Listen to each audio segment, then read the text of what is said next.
प्रीति ने फटाफट रसोई का काम निपटाया और अपने कमरे में आ गई। बाहर घर के सदस्य तैयार हो चुके थे और प्रीति है कि अभी तक तैयार ही नहीं हुई थी।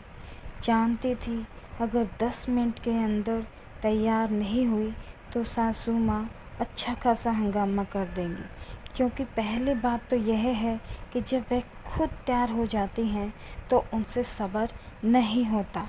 और दूसरी ज़रूरी बात यह है कि आज उनकी बेटी सुरभि के घर प्रोग्राम था। यह तो शुक्र मनाओ कि प्रीति ने रसोई में जाने से पहले खुद के कपड़े तो निकाल कर रख दिए थे और अब फटाफट कपड़े चेंज कर लिए। हल्का फुल्का मेकअप ही किया था कि इतने में बाहर से पति कबीर की आवाज़ आने लगी। अरे प्रीति, और कितनी देर लगेगी तुम्हें? जल्दी आओ, देर हो रही है। इससे पहले कि प्रीति कुछ कहती, सासू माँ रमा जी ने चिल्लाना शुरू कर दिया।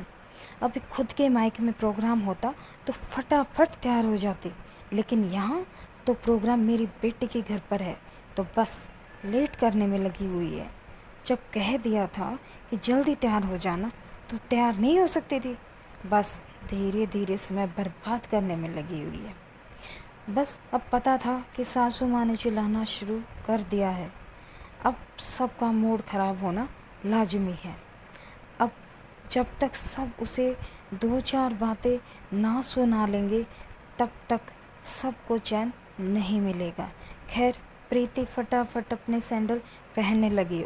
तो ये क्या, सैंडल टूट गई? अब क्या करे? उसके पास तो पहनने की दूसरी चप्पल भी नहीं। तभी कबीर चिल्लाता हुआ कमरे में आया।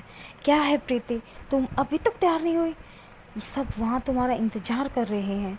वहाँ सुरभि भी हम लोगों का इंतज़ार कर रही होगी। प्रीति ने उसे अपने टूटे हुए सैंडल दिखाते हुए कहा, मैं क्या करूं? मेरे सैंडल टूट गए और मेरे पास दूसरे भी नहीं हैं। हे भगवान, तुम इतनी लापरवाह कैसे हो सकती हो? एक जोड़ी एक्स्ट्रा नहीं रख सकती? अब जाकर देखो, मम्मी की कोई चप्पल रखी हो तो वह पहन लो। पर मम्मी जी की चप्पल मुझे कैसे आएगी? मम्मी जी के पैर मुझसे छोटे हैं, प्रीति ने धीरे से कहा। इतने में सासू माँ भी कमरे में आ गई और चिल्लाते हुए बोली, अरे चलना नहीं है क्या तुम दोनों को? देर हो रही है। तभी प्रीति के हाथ में टूटी हुई सैंडल देखकर चिल्लाते हुए बोली, बस शुरू हो गया तमाशा। एक भी दिन ऐसा हुआ है जब कहीं जाना हो और इसने तमाशा शुरू ना किया हो। अब शुभ काम में जा रहे हैं तो तोड़ फोड़ मचा रखी है। वहाँ मेरे नाती का जन्मदिन है और यह कामचोर सामने यह टूटी हुई चप्पल लेकर आ गई। प्रीति ने अपने आप को संभालते हुए कहा, मम्मी जी, मैंने जानबूझकर तो नहीं तोड़ी, काफ़ी पुरानी हो गई थी। उस दिन मैंने आपसे कहा भी था कि मुझे नई चप्पल लेनी है, पर आपने मुझे पैसे देने से इनकार कर दिया। बेटे के सामने अपनी पोल खुलती देखकर सासू माँ प्रीति पर चिल्लाते हुए बोली, हाँ तो पैसे पेड़ पर उगते हैं क्या? अभी मायके गई थी तब ले आती वहाँ से। इतना सा तेरे मायके वालों को नहीं दिखता? और मैं तो तुझे लेकर जा ही रही थी बाजार में, तब तेरे काम ही पूरे नहीं होते। तो मैं क्या कर सकती हूँ?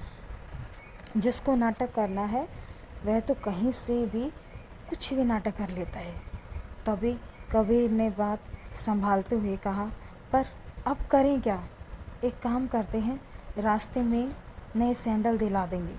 कबीर की बात सुनकर रमा जोर से चिल्लाई, हाँ हम तो फालतू बैठे हैं, बस अब और समय बर्बाद नहीं होगा।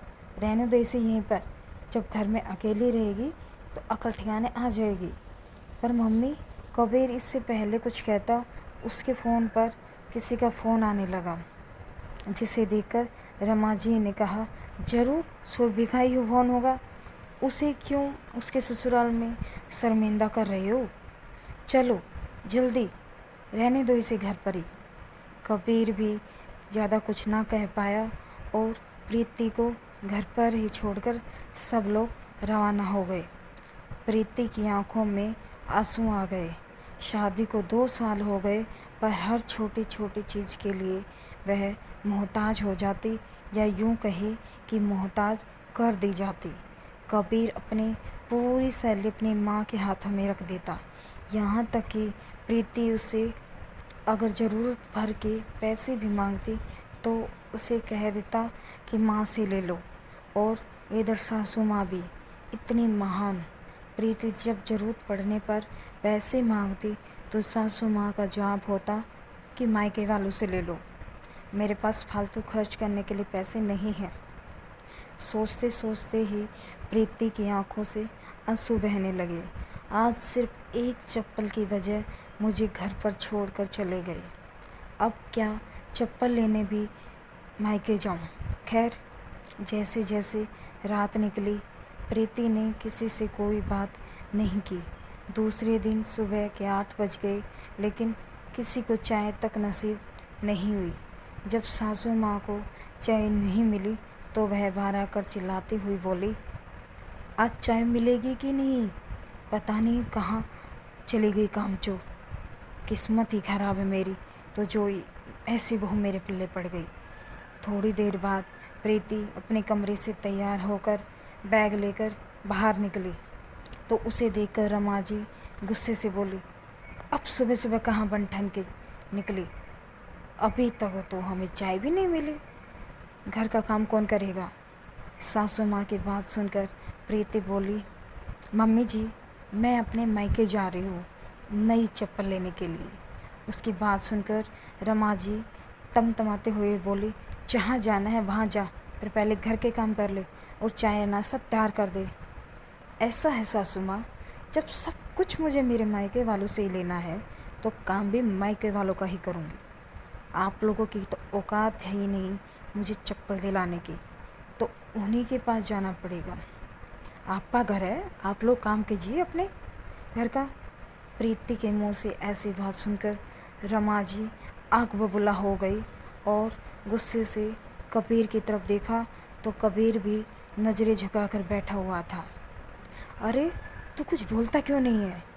ये मुझसे कैसे बात कर रही है? क्या बोलूँ मैं तो कल भी कुछ नहीं बोला था और आज भी कुछ नहीं बोलूँगा। मुझे तो प्रीति का कहना भी गलत नहीं लग रहा, कबीर ने कहा। तो रमा जी गुस्से में बोली, तो तुझे तेरी माँ गलत लग रही है? नहीं, आप भी गलत नहीं, गलत तो मैं हूँ।